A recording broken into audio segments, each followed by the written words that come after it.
الشيطان الرجيم بسم الله الرحمن الرحيم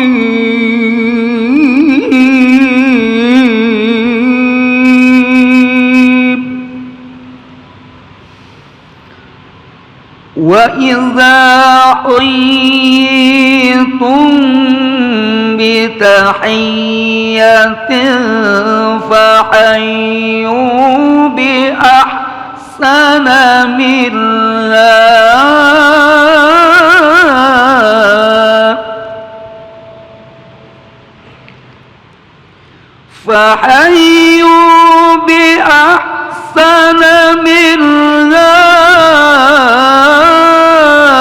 أو ردوها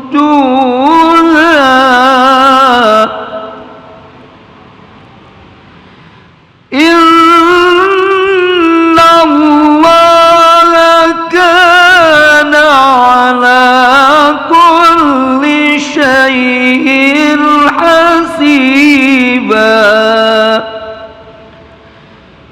إن الله كان على كل شيء حسيبا صدق الله العظيم.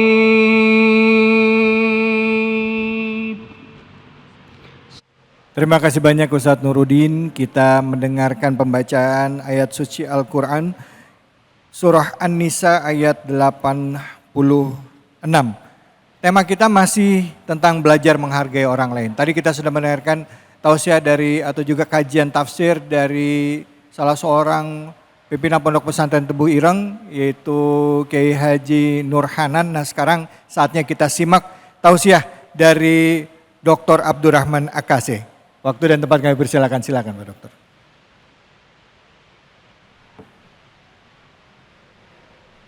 Bismillahirrahmanirrahim. Assalamualaikum warahmatullahi wabarakatuh. Yang menjawab salam saya doakan mudah-mudahan sehat walafiat. Amin. Amin. Allah panjangkan umurnya. Allah mudahkan kakinya injak ke Mekah dan Madinah. Amin.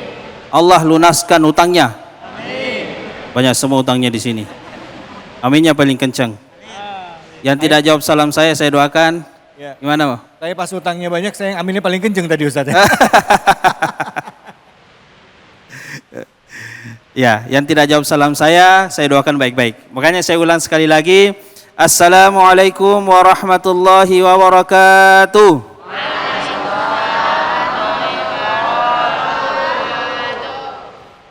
Bersyukur kepada Allah dengan mengucapkan Alhamdulillah. Bersalawat kepada Nabi dengan mengucapkan Allahumma salli ala Sayyidina Muhammad wa ala ali Sayyidina Muhammad. Rabbi syrah li sadri wa yassir li amri wahlul 'uqdatam min lisani yafqahu qawli. Allahumma lakal hamdu wa ilaikal mushtaka wa antal musta'an la hawla wa la quwata illa billahil aliyyil azim.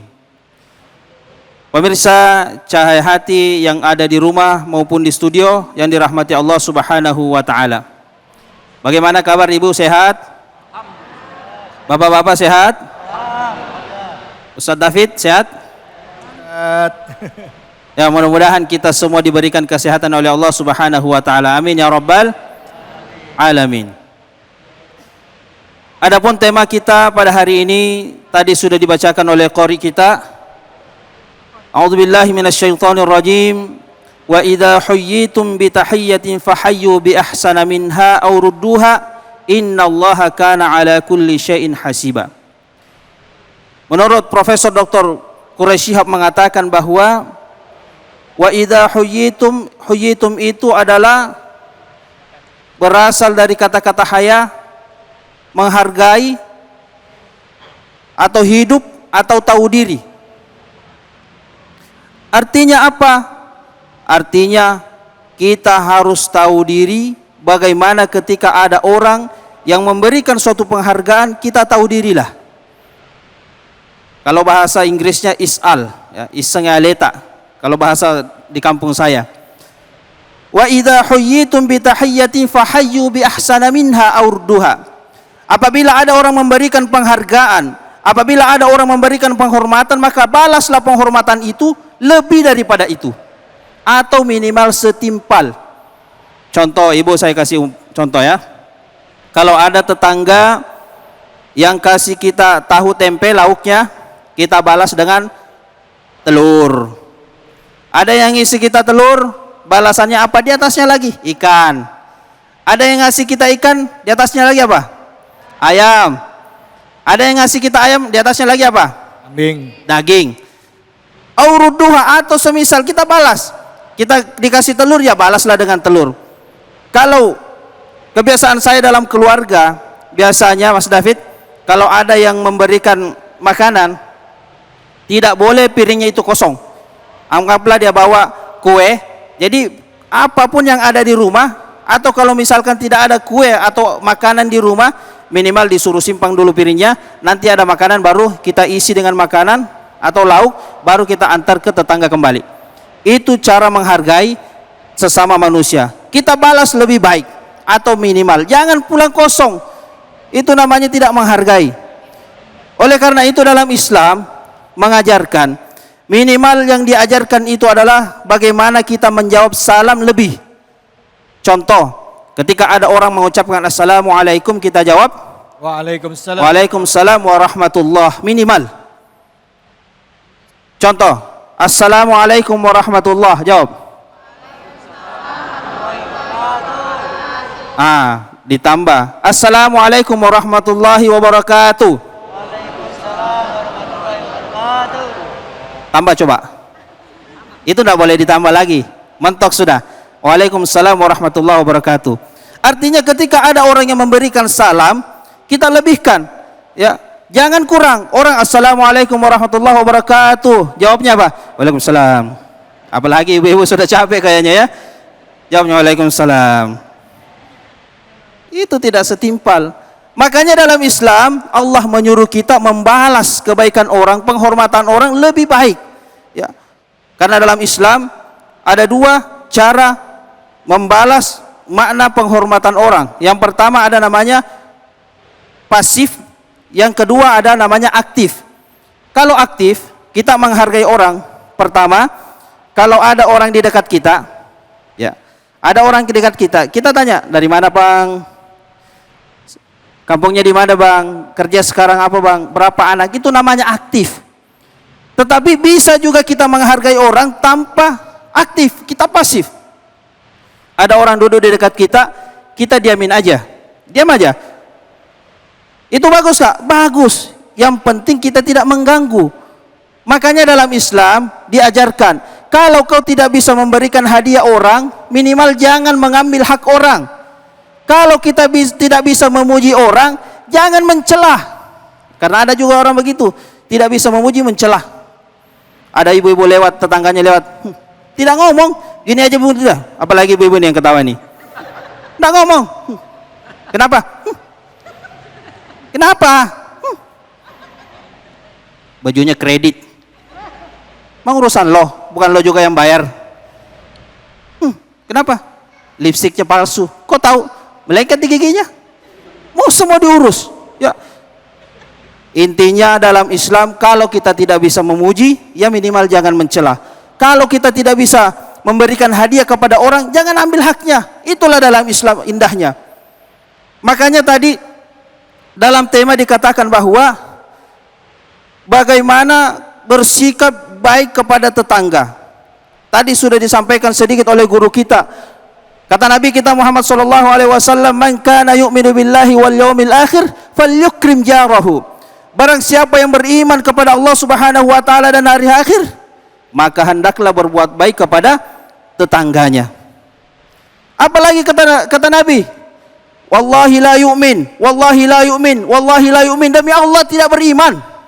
Kata sahabat, "Siapa itu Rasulullah?" Kata Rasulullah, "Alladzi la ya'manu jarahu bawa'iqa." Orang-orang yang tidak mendapatkan ketenangan dari tetangganya. orang-orang yang tidak mendapatkan ketenangan dari kejahatan tetangganya. Karena memang ada tetangga yang jahat, Pak, suka usil.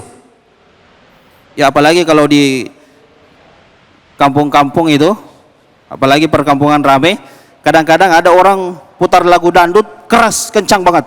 Pernah dengar nggak, Bu? Kencang banget.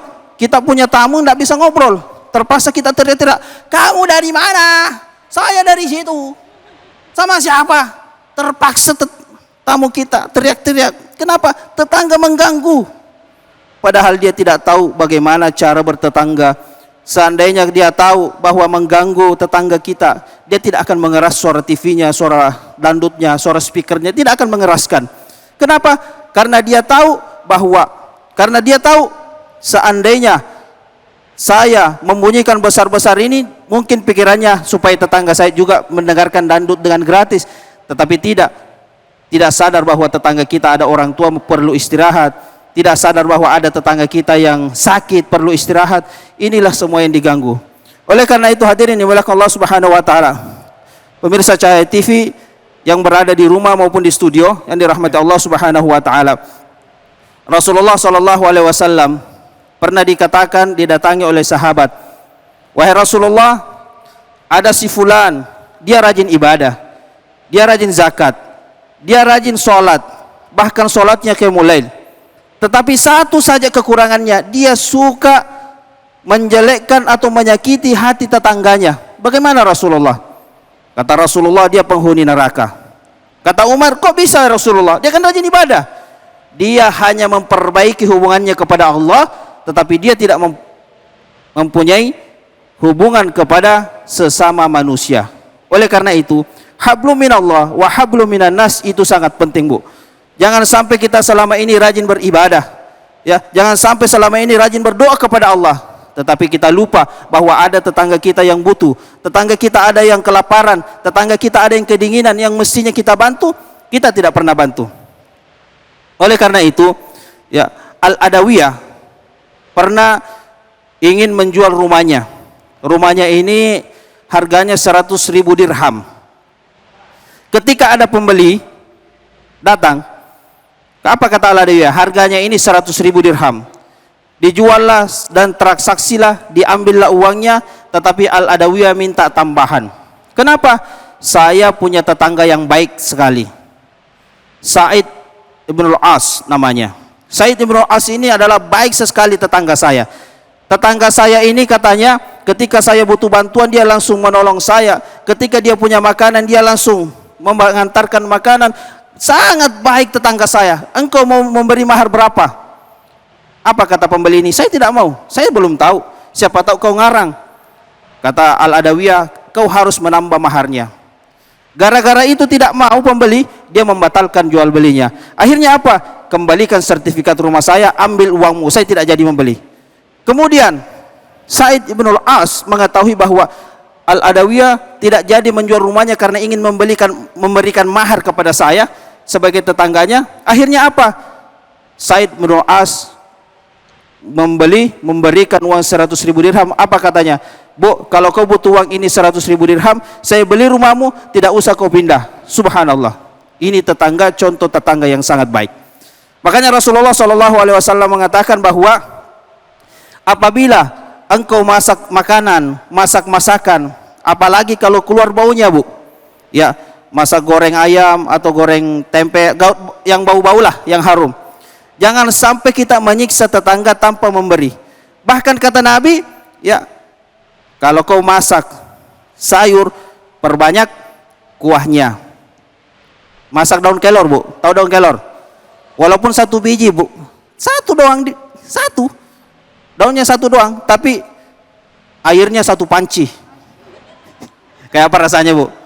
Kayak apa rasanya? Bawakan ke tetangga airnya. Apa ini kok air doang? Oh, itu. Itu namanya bagi-bagi, Bu. Saya lagi enak ini. Nah, itu istilah kata ya, istilah kata. Ya, ente kadang-kadang. Ya, yang jelas, ya, kata Nabi Muhammad SAW selalu berbagi kepada tetangga. Insya Allah kalau tetangga senang, kita juga enak. Kalau kita enak, tetangga juga senang. Mudah-mudahan ada manfaatnya. Lebih dan kurangnya mohon dimaafkan. Wabillahi taufiq wa sa'adah. Assalamualaikum warahmatullahi wabarakatuh. Waalaikumsalam warahmatullahi wabarakatuh. Terima kasih banyak Ustaz Abdurrahman Akase. Silakan Ibu ada yang mau bertanya? Langsung pertanyaannya Bu. Assalamualaikum warahmatullahi wabarakatuh. Waalaikumsalam warahmatullahi wabarakatuh. Selamat sore Pak Ustadz. Perkenalkan, saya Neneng Mulia. Ingin bertanya, bagaimana caranya kita menghargai orang yang tidak pernah menghargai kita? Begitu pertanyaannya. Assalamualaikum warahmatullahi wabarakatuh. Gimana Ibu? Bagaimana caranya kita menghargai orang yang tidak pernah menghargai kita? Oh, menghargai orang yang nggak pernah menghargai kita gitu. Apa perlu kita balas, Ustaz? Makasih Bu, silakan. Berat ya? Berat. Kayaknya gregetan gitu jawabnya. Gimana Ustaz? Ya. Jadi bagaimana cara menghargai orang yang tidak pernah menghargai kita? Ini sebenarnya pernah terjadi pada Rasulullah SAW. Mungkin sering kita dengar ya, ketika Rasulullah ingin ke masjid ada kotoran depan tangga, ya. Setiap ingin ke masjid ada kotoran. Ya. Tetapi suatu saat Nabi lewat tidak ada kotoran lagi. Dia cari-cari kok tidak ada kotoran. Dia tanya-tanya kabar, ternyata tetangganya sakit. Orang Yahudi Bu, orang Yahudi. Datanglah Rasulullah SAW membawa kurma, ya. Bahwa tetangga orang Yahudi tadi ini dia bilang, wah Rasulullah datang. Mungkin dia mau balas dendam. Kenapa? Selama ini saya berbuat jahat kepadanya. Tapi ternyata Rasulullah datang membawa kurma, dia mendoakan mudah-mudahan cepat sembuh. Akhirnya apa? Akhirnya dia memeluk Islam gara-gara akhlak Nabi. Jadi kaitannya apa dengan pertanyaan? Kalau ada orang yang tidak pernah menghargai kita, maka ya salah satunya bawakan kue. Ya, saya tanya ibu-ibu, kalau ada orang buang kotoran tiap hari depan rumah, kira-kira bawakan kue enggak kalau sakit? Bohong. Bawakan parang, ya kan? Bawakan parang. Tapi akhlak Rasulullah SAW sangat mulia. Makanya ibu, kalau ada orang yang tidak menghargai, pertama, belajar menghargai dia, rajin menyapa dia. Yang kedua, kasih dia kado, apalagi kalau ulang tahun, ya kan? Antarkan kado. Kalau kita tetangga Bu, rajin-rajin bawakan makanan, tapi jangan taruhi racun. Rajin bawakan makanan, kue.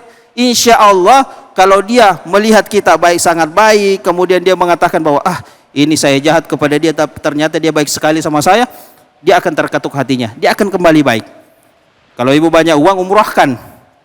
Yakin dan percaya pasti dia senang-senang, bahkan menangis. Aduh, ternyata saya sangat jahat, kamu sangat baik sama saya. Dia menangis pasti kalau dia umrahkan, ya. Mungkin itu saja Bu. Ya. Artinya membalas kejahatan itu dengan kebaikan, insya Allah dia akan berbalik baik. Tapi kalau kita sudah berbuat baik, berbuat baik, dia masih jahat, bunuh aja. Jangan diikutin yang itu. Bercanda. Doakan minimal, doakan selalu, doakan. Bercanda ya. Tak mungkin dibunuh ya. Okay. Makasih banyak Ustaz. Terima kasih Ibu. Bu.